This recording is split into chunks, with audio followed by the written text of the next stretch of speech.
Hi, I'm Joel Worthington, president of Mr. Electric. Thanks for joining me for 2 Minute Tuesday.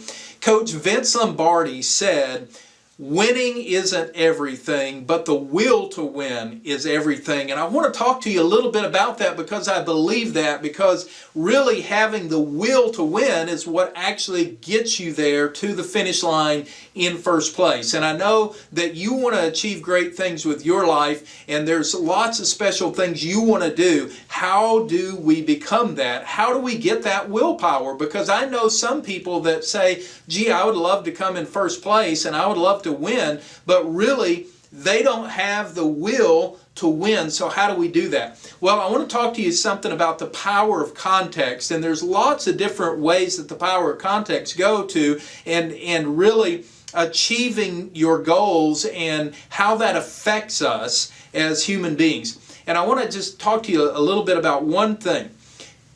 High school sports. There's a lot of high schools that put out great athletes. There's high schools where several NBA players all went to the same high school. If you're watching college football on Saturday, you'll hear the commentators saying that, you know, this guy on this team and the guy on the other team, they both were on the same team in high school. Oh, strangely enough, both these guys end up in Division I college programs. How does that happen? And we find that lots of people from those high schools did. And then we find other high schools where nobody in the past 50 years has ever played a high school sport before. Now, what is the difference? Do they grow kids differently? Do they have bigger, faster, stronger kids in this certain part of the region?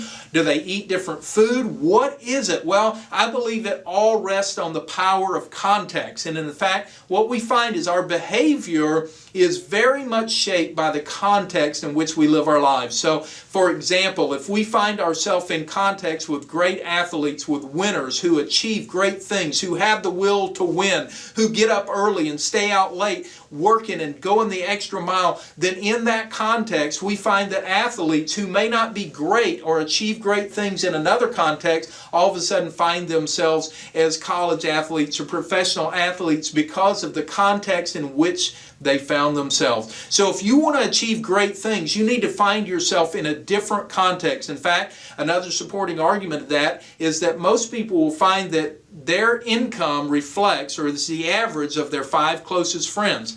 Well, the reality is that's their context, and they live within the parameters of their context. So if you want to have better willpower, if you want to achieve great results, if you want to lose some weight, if you want to be the #1 salesperson, if you want to be the greatest mom there is in the neighborhood, then you know what you need to do? You need to find other great moms and hang around them. You need to find the other great salespeople and hang around them. You need to find people that have lost a lot of weight and that have a context toward physical fitness, and you need to start hanging with them. Get yourself in a different context, and you'll begin to see yourself finding the willpower to achieve the great things that I know you want to achieve, and you'll have great results. Thanks for joining me on 2 Minute Tuesday.